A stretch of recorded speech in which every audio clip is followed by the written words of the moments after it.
The UAE was largely untouched during this period. So it seemed like that there was some sort of an understanding that the UAE had reached with Iran, which UAE has always officially denied, where Iran would not attack UAE. But I think, and this is purely what I make sense of it, is that because the MOU between the US and Iran expired on Monday, this was could be potentially a way of sending a message, if these missiles were indeed launched by Iran, that it is willing to now escalate and up the ante, which means targeting pretty much all the allies of the United States in the region. We'll also be checking in the Middle East, where the UAE is accusing Iran of firing ballistic missiles. How are Arab countries feeling at the moment as talks with Iran stall, and particularly after Donald Trump said in an expletive-laden comment that he'd bomb Oman because of its relationship with Iran. Oman, of course, has been trying to mediate with the IRGC. It's one of the countries which has links both to the US and to Tehran. Now, overnight in the Middle East, the UAE has suspended all trade with Iran after accusing it of firing 2 ballistic missiles. Iran says that is baseless. Middle East correspondent Samir Hashmi joins us from Dubai. Samir, good morning. Good morning, Tom. Do we know what happened with this missile exchange?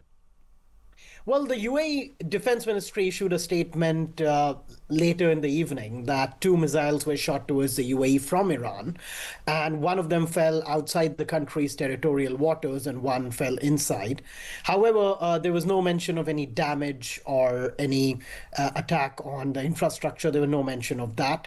And nor did the UAE government say whether it landed on land. I mean, it said it fell in the water, but it didn't cause any damage. So it seems like it was detected quite early on. But as you mentioned, Iran later issued a statement denying that they had launched these attacks. So right now, we exactly don't know who launched those attacks if we go by what Iran is saying. Yeah, and I mean, like you say, it's hard to tell quite what happened given Iran denies it. What would they have been targeting in the UAE? I mean, is it a misfiring to fire 2 missiles? See, I mean, that's intentional. What would they be going for in the UAE?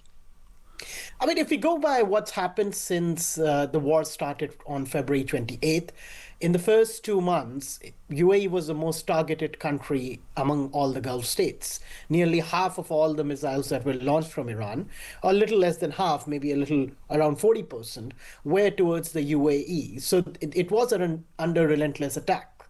And we saw that the public infrastructure was targeted, and so was the energy infrastructure through the course of that war.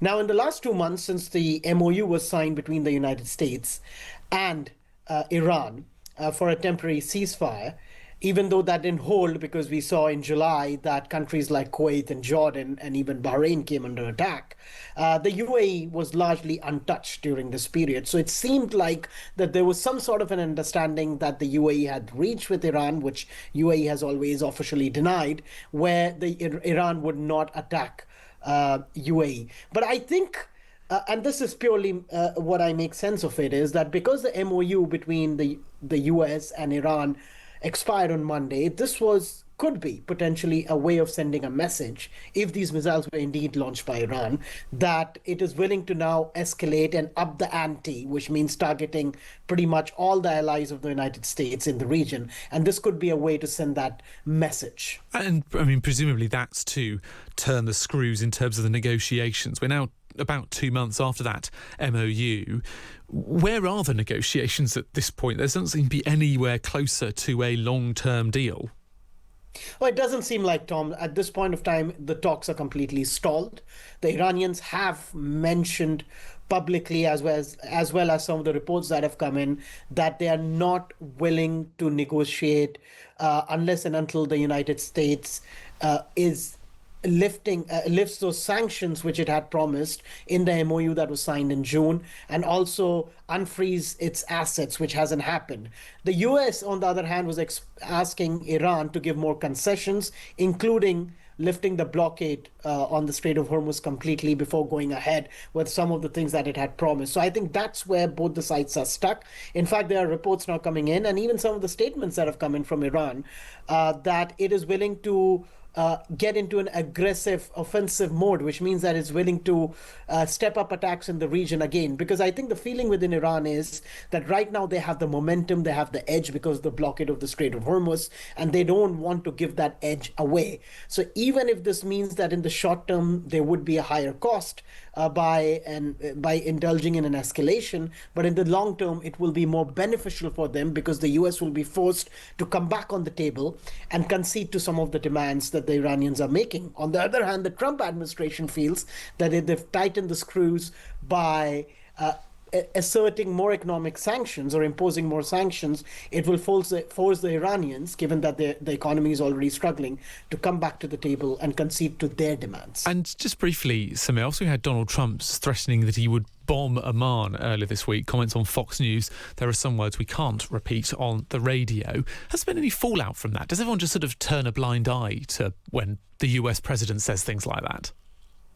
I think the Gulf states and pretty much, the diplomatic circles realize that President Trump has a habit of making these abrupt statements. But if you specifically look, Iran and Oman are right now in talks. And Iran says they're very close to a deal where both the countries will jointly manage the Strait of Hormuz, which would include, ships paying them toll and getting security clearance from them. The feeling with Iran is that this would help encourage some of the ships and vessels to pass through the Strait of Hormuz, which haven't been doing that for a while.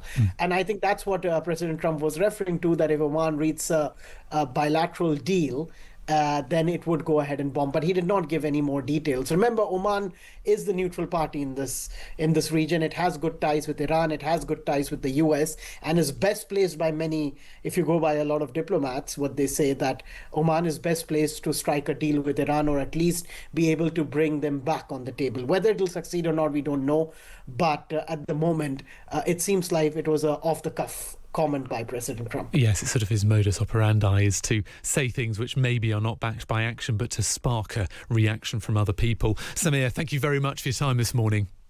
Thank you, Tom. That's Samir Hashmi, a Middle East correspondent, talking to us from Dubai.